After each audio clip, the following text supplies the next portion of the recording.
नमस्कार, स्वागत है आपका इंडिया न्यूज 28 में। आइए बात करते हैं इस वक्त की बड़ी खबर की। हिंदू संगठनों और संतों ने सरकार को दी चेतावनी।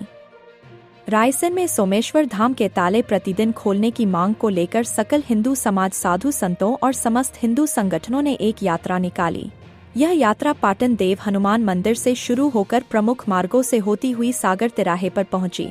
यात्रा में शामिल साधु संतों और हिंदू समाज के लोगों ने एक स्वर में सोमेश्वर धाम के ताले खोलने की मांग की। उन्होंने राष्ट्रपति के नाम एक ज्ञापन एसडीएम मनीष शर्मा को सौंपा। इंडिया न्यूज 28 के लिए ब्यूरो चीफ राकेश जैन की रिपोर्ट।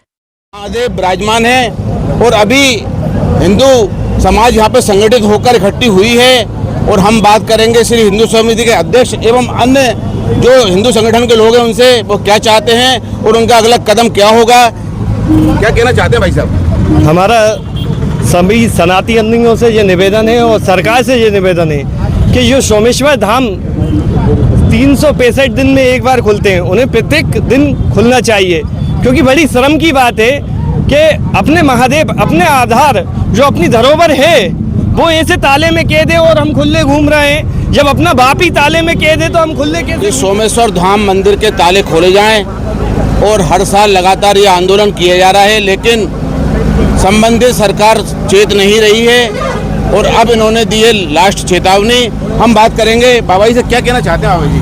पहले तो मैं आपके चैनल के माध्यम से समस्त सनातन धर्म प्रेमी बंधुओं को शिवरात्रि की बहुत बहुत ढेर सारी शुभकामनाएं। और मैं आपके माध्यम से यह भी कहना चाहता हूं कि हम सभी सनातन धर्म प्रेमी बंधुओं की सरकार से सिर्फ एक ही मांग है कि आज जैसा कि आप देखते हैं, नगर नगर, गली गली, हर स्थान में जहाँ पे भी भगवान जिस स्वरूप में विराजमान है, सनातन धर्म में भगवान की निरंतर पूजन और अभिषेक हो रहा है। हमारे लिए यह बहुत दुख का विषय है कि ऐसा सिद्ध स्थान, यह सोमेश्वर धाम में सरकार के द्वारा जो ताला बंद कर दिया गया है, वह सरकार से आज जो हम लोगों ने पाटन देव से चल करके और यहाँ तक आकर के सरकार को एक ज्ञापन सौंपा है, जिसमें हमारा सरकार से आग्रह है कि सरकार जल्द से जल्द वहाँ सोमेश्वर धाम का ताला खुलवाए और भगवान का पूजन और अर्चन की पूरी व्यवस्था करे। निरंतर सनातन धर्म प्रेमी बंधु भगवान का पूजन अर्चन करके धर्म का लाभ प्राप्त करे, यह हमारा सरकार से मांग है।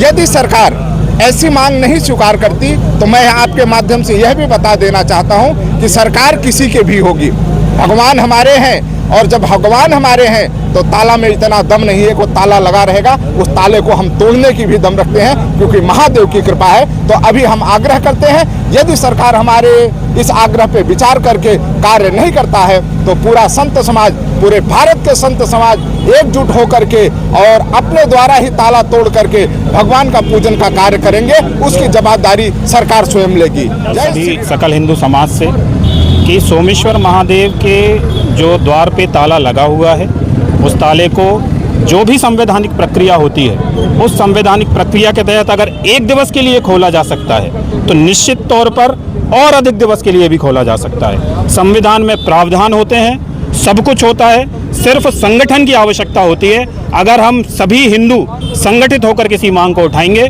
तो निश्चित रूप से वो द्वार का ताला खुलेगा और भगवान का पूजन अर्चन रोज, कहा जाता है ना, 2 पहर 3 पहर, तीनों पहर हम भगवान का पूजन करेंगे, ऐसी मेरी आशा है। महाकाल सरकार की जय। कई वर्षों से संघर्ष कर रहे हैं ये लोग, हमसे जुड़े हुए थे और मैं चाहूंगा कि एक बार नारे लगा दें महादेव के नाम पे सभी लोग। हर हर महादेव, हर महादेव, सोमेश्वर धाम की जय। आपने देखा ये नारे हैं उन युवाओं के। एक और युवा से हम जुड़ेंगे, काफी ये संघर्षशील हैं और कई दिनों से जुड़े हुए हैं हिंदू संगठन से। क्या कहना चाहेंगे आप? भाई साहब, मैं कहना चाहूँगा आपके माध्यम से, वोट दे दिए ज्ञापन, हमने दिए जाएंगे ज्ञापन, क्योंकि अब की बार तो भैया जितने शासन प्रशासन ताला डालेगी, अब तो उग्र आंदोलन किया जाएगा। आज हम आंदोलन कर रहे हैं, हमारे पूर्वज आंदोलन किए थे, नाम सुना आपने, विनोद भाई चौबे, समझ रहे हैं ना आप बात को। कई बार आते हैं, कई बार आंदोलन किए जाते हैं, लेकिन आज ये चेतावनी है, क्योंकि रायसेन से आज 14 तारीख को यात्रा साधु संत और जनमानस सकल हिंदू समाज द्वारा यात्रा पाटन देव हनुमान मंदिर से निकाली गई थी। यात्रा का उद्देश्य था कि हमारे सोमेश्वर महादेव जो कि कैद है, ताले साल में एक बार खोला जाता है। हमारी मांग है कि उसका सर्वप्रथम जीरो द्वार हो और सबसे पहले जीरो द्वार हो, उसकी जो भी बनावट है जो नष्ट करी गई है मुगल शासन में, उसको डबल से मतलब कि उसके रिपेयरिंग करवाई जाए, उसका ताला खुलवाया जाए। मैं यही मांग, मेरा नाम तिलक भाव हिंदू धर्म प्रचारक रायसेन। तिलक भाई ने कहा कि ताले खोलना चाहिए। और कोई युवा कुछ बोलना चाहता है कि आगे आकर? एक और हमारे जुड़ रहे हैं युवा, क्या कहना चाहेंगे भाई? मेरा इस बार ये कहना है कि ज्ञापन कई हो चुके हैं, अब हम एक एक घर तक जाएंगे, एक एक बच्चे, एक एक मातृ शक्ति, एक एक सज्जन शक्ति को लेके आएंगे। अभी आंदोलन मात्र कुछ समय तक सीमित नहीं रहेगा, ये लंबे समय तक चलने वाला है और ये बहुत बृहद रूप लेने वाला है, क्योंकि निरंतर कई दिनों से हम आवेदन करते आ रहे हैं। लगभग 10 वर्ष पहले मैंने भी सोमेश्वर धाम के लिए अपने समस्त साथियों के साथ आवेदन दिया था, ज्ञापन दिया था। पर्यटन मंत्री को ज्ञापन दे चुके हैं, मुख्यमंत्री को ज्ञापन दे चुके हैं, प्रधानमंत्री को ज्ञापन दे चुके हैं, राष्ट्रपति को ज्ञापन दे चुके हैं, अन्यथा आज तक कोई भी उसमें समाधान नहीं हुआ। जब ये मंदिर 12 घंटे के लिए खुल सकता है तो ये 12 महीने के लिए भी खुल सकता है, क्यों नहीं खुल सकता? युवा आक्रोशित हैं और सही भी है, धर्म का मामला है। आप भी कुछ कहना चाहेंगे भाई साहब? क्या जी, मेरा नाम सचिन जाट है और मेरा बचपन रायसेन में बीता है। जब से मैं रायसेन में रहा हूँ मैंने भगवान को ताले में ही देखा है और अभी मैं प्रैक्टिस करता हूँ एज ए एडवोकेट। तो मैं बस ये कहना चाहता हूँ कि कानून में बड़े बड़े मुलजिमों को जो है सज़ा मुक्त किया जाता है, ऐसी कौन सा विशेष प्रावधान है जिसके तहत हमारे महादेव को जो है ताले में रखा गया है? तो बस मैं यही कहना चाहूँगा, इस बार जो आंदोलन होगा बहुत ही